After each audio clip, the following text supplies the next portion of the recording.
ప్రజల యొక్క దృష్టిని మరల్చాలని ఒక డైవర్షన్ పాలిటిక్స్ కు రేవంత్ రెడ్డి గారు పాల్పడతా ఉన్నారు.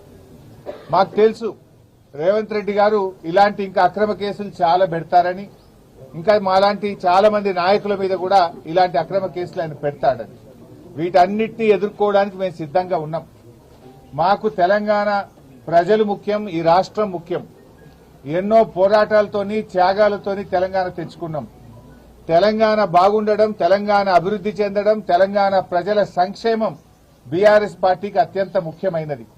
మీరు ఎన్ని కేసులు పెట్టినా, మా మీద ఇంకా ఎన్ని రకాలుగా ఒత్తిళ్లు పెట్టినా, ఈ రాష్ట్ర ప్రజలకు నువ్వు ప్రజలకు ఇచ్చిన 6 గ్యారెంటీలు అమలు చేసేదాకా నీ ప్రభుత్వాన్ని నిన్ను ఎట్టి పరిస్థితుల్లో వదిలిపెట్టం. రేవంత్ రెడ్డి అనుకుంటున్నాడు బ్లాక్ మెయిల్ రాజకీయాలతోనో, అక్రమ కేసులతోనో, అరెస్టులతోనో తన ప్రభుత్వం యొక్క తప్పిదాలను కప్పిపుచ్చుకుంటానో, మమ్మల్ని మానసికంగా బలహీనపరుస్తానని అనుకుంటా ఉన్నాడు. కానీ మేము మరింత బలంగా పోరాటం తప్ప ఎట్టి పరిస్థితుల్లో నీ అక్రమాలను గాని, నీ 6 గ్యారెంటీల అమలుపై నిన్ను ప్రశ్నించడాన్ని వదిలిపెట్టే ప్రశ్నే ఉత్పన్నం కాదు. ఈరోజు కేటీఆర్ గారి మీద హైకోర్టులో కూడా వచ్చిన తీర్పు కేవలం విచారణ కొనసాగించడానికే చెప్పింది హైకోర్టు. ఇది అక్రమ కేసు, దీని విచారణ నిలుపుదల చేయాలని చెప్పి బీఆర్ఎస్ పార్టీ తరఫున మేము కోర్టుకు వెళ్లాం. కోర్టేమీ కేసును నిర్ధారించలేదు, ఇది తప్పు జరిగిందని చెప్పింది గాని శిక్ష వేసింది కాదు. కేవలం విచారణ కొనసాగించడానికి మాత్రమే ఈ రోజు కోర్టు అనుమతి ఇచ్చింది. విచారణకు సహకరిస్తాం. ఈ ముందు నుంచి కూడా కేటీఆర్ గారు 100% విచారణకు సహకరిస్తామని చెప్పాం. ఎందుకంటే మేము తప్పు చేయలేదు, అసలు అవినీతే జరగలేదు, రాష్ట్ర ప్రభుత్వం నుంచి 1 రూపాయి కూడా గ్రీన్ కో కంపెనీకి చెల్లించలేదు. అక్కడ ఇది ఎప్పుడు జరిగింది? రేవంత్ రెడ్డి గారు ప్రమాణ స్వీకారం చేసిన 3వ రోజే ఆ కంపెనీ ప్రతినిధి ఏడాది పాటు నువ్వు ఎందుకు కేసు పెట్టలే, ఏడాది తర్వాత ఎందుకు పెడుతున్నావు? కేటీఆర్ గారు అడుగడుగునా నేను ప్రశ్నిస్తా ఉన్నాడు, నీ తప్పిదాలను బయట పెడతా ఉన్నాడు, నీ ప్రభుత్వం యొక్క వైఫల్యాలను ఎత్తి చూపుతా ఉన్నాడు కనుక ఏడాది తర్వాత దాన్ని బయట పెట్టినావు. నిన్ను ఆ కంపెనీ ప్రతినిధి కలిస్తే కలిసిన విషయాన్ని నువ్వు ఎందుకు బయట పెట్టలే, మీడియాకి ఎందుకు చెప్పలే? అది మేం బయట పెట్టినాం. దీన్ని అంతా బట్టి చూస్తా ఉంటే దృష్టి మరల్చడానికి ప్రభుత్వం చేస్తా ఉంది. నిన్నగాక మొన్న ప్రభుత్వం చేతులెత్తింది కదా. ఇవాళ రైతుల విషయంలో మేము రైతు భరోసా సాగు భూములకే ఇస్తాం, 6,000 ఇస్తాం అని ప్రజలను మోసం చేసింది. మీరు ఆ ప్రజల్లో ఆ చర్చ జరిగి ప్రభుత్వం మీద వ్యతిరేకత రాకుండా ఉండడానికి ఇలాంటి డైవర్షన్ పాలిటిక్స్. బట్ అయినా కూడా మాకు న్యాయస్థానాల మీద గౌరవం ఉంది, చట్టం మీద గౌరవం ఉంది. తప్పకుండా మేము అన్ని రకాలుగా దీనికి సహకరిస్తాం. సరే, ఫర్దర్ గా సుప్రీంకోర్టు అనే దాని మీద మా న్యాయవాదులు ఇచ్చేటువంటి సలహా మేరకు మేము ముందుకు వెళ్తాం. బట్ మొన్న కూడా మీరు చూశారు, కేటీఆర్ గారు ఏసీబీ ఆఫీస్కి వెళ్లారు. ఎక్కడ కూడా ఎక్స్టెన్షన్ అడగలే, మేము టైం కూడా అడగలేదు.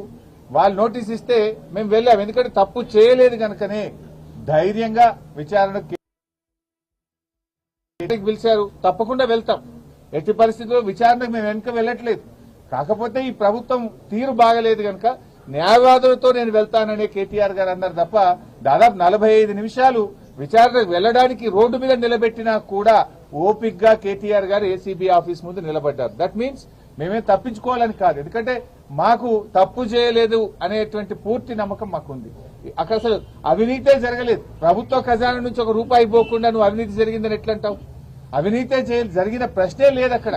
ఈ రాష్ట్రం ఇమేజ్ పెంచడానికి, హైదరాబాద్ బ్రాండ్ ఇమేజ్ పెంచడానికి ఈ రోజు ఈ కార్ రేసింగ్ ను కేటీఆర్ గారు హైదరాబాద్ తెచ్చారు. బాగా పనిచేశారు. వాస్తవానికి ప్రపంచం మెచ్చుకున్నది, దేశం మెచ్చుకున్నది. మిగతా రాష్ట్రాల ముఖ్యమంత్రులు కూడా ఇది మా రాష్ట్రానికి వస్తే బాగుండని చెప్పి ఇతర రాష్ట్రాలు మనతో పోటీ పడ్డాయి. కానీ కేటీఆర్ గారు ఒప్పించి మెప్పించి మన రాష్ట్రానికి తెచ్చి మన హైదరాబాద్ బ్రాండ్ ఇమేజ్ పెంచే ప్రయత్నం చేశారు. అంతే తప్ప ఇక్కడ అవినీతి జరగలేదు.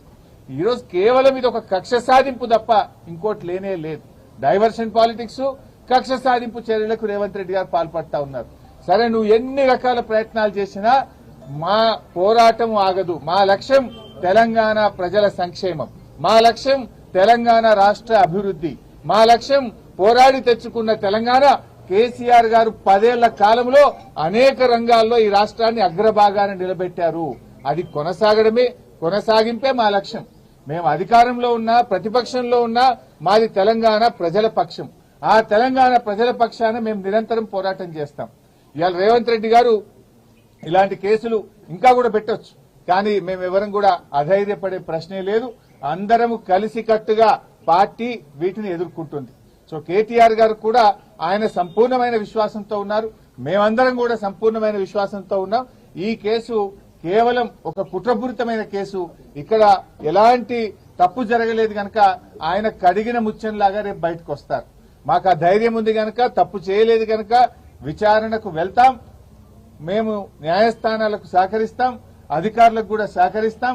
మాకు అధికారుల మీద గాని న్యాయస్థానం మీద గాని మాకు విశ్వాసం ఉంది. కేవలం రేవంత్ రెడ్డి మీద మాకు విశ్వాసం లేదు. ఆయన ముఖ్యమంత్రిగా తప్పుదో పట్టిస్తున్నాడు కనుక, ఆయన ఆలోచనలు మాకు తెలుసు కనుక, అందువల్ల ఆయన మీద మాకు విశ్వాసం లేదు కానీ మేము చెప్పాను తప్ప వేరే ఏం లేదు. సో ఇక్కడ ఈ రోజు కోర్టులో వచ్చినటువంటిది కూడా కొంతమంది తప్పుడు ప్రచారం చేస్తున్నారు సోషల్ మీడియాలో.